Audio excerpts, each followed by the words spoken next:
Nggih Mas Yo, monggo Mas Yo. Sekarang ya, kami ini dari awal menyampaikan pesan melalui musik. Sebetulnya kalau Anda mendengarkan ini, tentu bayangan Anda ini antara cewek sama cowok. Tapi dalam keadaan yang sakit itu, almarhum kakak saya Mas Tony, dia cerita. Sebetulnya ini menceritakan bagaimana nanti seandainya dia kapundhut. Makanya dia Kapundhut nanya, itu kapundhut. dipanggil Allah. Ya, itu. Dia kan nanya jawaban apa yang akan ku beri. Karena di situ waktu dia belajar ngaji itu dikasih tahu. Ojo lali ya Gus, engko nek didangu imammu sapa, kitabmu apa, itu kudu bener. Dia makanya bingung. Nah, di situ ada kata-kata yang mengatakan setelah aku jauh berjalan dan kau kutinggalkan. Itu yang ditinggalkan tuh jasadnya. Jadi ini kesimpulannya tuh innalillahi wa inna ilaihi rajiun. Nah, di situ kehebatannya almarhum kakak saya. Supaya didengar dengan remaja, ketoknya kan seperti peristiwa remaja.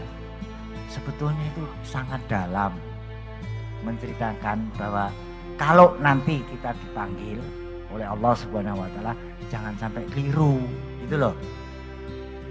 Lah, almarhum kakak saya itu nggak mau dikasih bocoran, jadi dia golek dhewe. Jadi kita menyangka, jadi gini, kalau orang bikin lagu supaya didengerin banyak orang, itu kan ada dua macam. Yang pertama misalnya para wali rek ya. Para wali ku ceke pesene ku iso awet berabad-abad dititipno arek-arek. Dititipno arek cilik misalnya gundul pacul. Ketoke lagu anak-anak padahal pesannya adalah kepemimpinan politik, ngono toh? Apa meneh liyane jajal nek Jawa ya sadurunge kita ke andaikan kau datang. Apalagi ilir-ilir rumangsane lagune arek cilik padahal dia pesan yang luar biasa.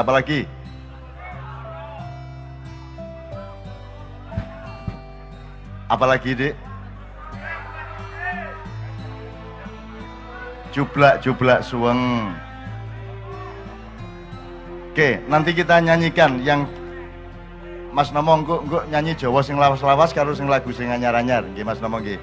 Jadi lagu Andaikan Kau Datang ini adalah ketakutan Mas Tony Kuswoyo. Iki uripku gurung karuan apik rek, meneh-meneh nek aku ninggal jasadku terus aku iki ya apa? Jawabku ya apa? Makanya kalimatnya adalah andaikan kau datang kemari, jawaban apa yang kan ku beri. Kon saiki ngono timbane meneh-meneh gak iso jawab, meneh-meneh keliru kabeh gak karu-karuan. Ngono ya. Loh, Mas Tony saja punya kesadaran seperti itu, cuman nek diomongkan secara filsafat dalam dan kalimat-kalimat yang sukar, nanti semua akan tidak mau mendengarkan. Jadi justru dibikin gampang-gampang kayak ngono. Mas Yok nanti tolong ditambah, tapi tak ceritani sampean. Sampean pernah tahu Bagus Bersaudara dibui karo Bung Karno? Tahu dibui pirang-pirang bulan, Mas Nomo sampean Dik? Ya gak apa-apa, sampean cek sampean anu. Kenapa? Sampean biyen dibui pirang tahun, pirang wulan? Telung wulan. Dilok-lokno kalau Bung Karno jarene lagune ngak-ngik-ngok, nggih ta mboten? Dianggap niru barat, kon tak kandhani saiki gelem. Tak kandhani. Nyuwun sewu nggih Mas ya, Mas Nomo. Itu acting. Itu tidak beneran. Mereka mau masuk penjara itu supaya seluruh dunia, terutama Malaysia, menyangka Kus Bersaudara itu sudah dipersona non gratakan oleh Republik Indonesia. Jadi ketika itu Kalimantan Utara itu jadi perebutan antara Indonesia dengan Malaysia. Sama dengan pada tahun 60-an sebelumnya, Irian Jaya itu diperebutkan dan dipertahankan oleh Belanda supaya tidak masuk Indonesia. Nah, waktu Kus Bersaudara itu, Kalimantan Utara itu berebut antara Bung Karno sama PM Malaysia sinten waktu itu ya. Perdana Menteri Malaysia siapa Pak Huda waktu itu ya? Tengku Abdul Rahman. Abdul Razak atau Abdul Rahman? Abdul Rahman ya? Abdul Rahman. Tengku Abdul Rahman. Jadi gini, Mas Tony itu diajak untuk bikin strategi kon apen-apen dikutuk di Indonesia, tak kunjoro 3 bulan, ojo kondo adikmu, ojo kondo sopo-sopo, ini satu perlindungan intelijen. Nanti kamu melarikan diri ke Malaysia, setelah itu Malaysia akan percaya bahwa kamu betul-betul sudah diusir oleh Indonesia, maka kamu akan diterima oleh Malaysia. Nah, beliau akan berkiprah di Malaysia, menjadi tokoh Malaysia, tapi diam-diam menjadi intel yang menyelidiki segala hal mengenai Malaysia. Menurut ceritanya. Betul. Gitu ya. Jadi rencananya Tony dan adik-adiknya itu akan menjadi patriot prajurit rahasia Indonesia di Malaysia. Menurut ceritanya. Cuman masalahnya sebelum itu terjadi, sebelum beliau lari ke Malaysia, Bung Karno dijatuhkan. Tak ceritani di roda politik ya. Jadi Irian Jaya yang sekarang Freeport itu sudah direncanakan untuk diambil oleh Amerika sejak tahun 57. Jadi Direktur CIA, Badan Intelijen Amerika, sudah punya rencana besar untuk mengambil emas-emas di Papua. Terus presidennya pada waktu itu adalah John F. Kennedy. John F. Kennedy itu pengagumnya Bung Karno, teman dan sahabatnya Bung Karno. John F. Kennedy tidak setuju kalau Irian Jaya diambilin, dirampok oleh Amerika. Karena sudah berjanji sama Bung Karno untuk sama-sama nyengkuyung satu sama lain. Sehingga program intelijen Amerika itu menjadi gagal, maka Kennedy dibunuh pada siang hari di Dallas. Gitu ya.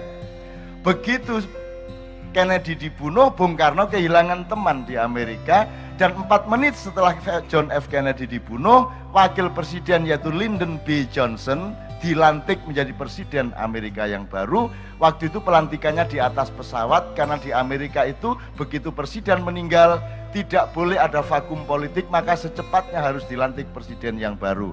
Maka Lyndon B. Johnson dilantik 4 menit sesudah penembakan John F. Kennedy. Begitu Lyndon B. Johnson menjadi presiden, berubahlah semua politik luar negeri Amerika, sehingga keputusan soal Irian Jaya, soal Afrika, soal Vietnam, soal semuanya menjadi seperti yang kita ketahui bersama. Sejak itu Bung Karno tidak lagi berteman dengan Amerika, Bung Karno kemudian berteman dengan Uni Soviet. Nah, karena John F. Kennedy dibunuh, karena akan mempertahankan Irian Jaya, dan Bung Karno juga mempertahankan Irian Jaya, maka Bung Karno dijatuhkan juga pada tahun 1965. Nah, Tony Kuswoyo dan adik-adiknya yang sebenarnya sudah akan berangkat ke Malaysia menjadi gagal karena Bung Karno jatuh. Ngene-ngene iki lak garuk sing ngerusi rek. Nah, aku takon nek kon wis dadi penyanyi terkenal kayak Tony Kuswoyo, kayak Kus Plus, Kus Bersaudara, gelem kon dadi patriot, dadi prajurit di luar negeri. Arek saiki gelem tangune. Tapi Tony Kuswoyo dan adik-adiknya siap menjadi patriot Republik Indonesia.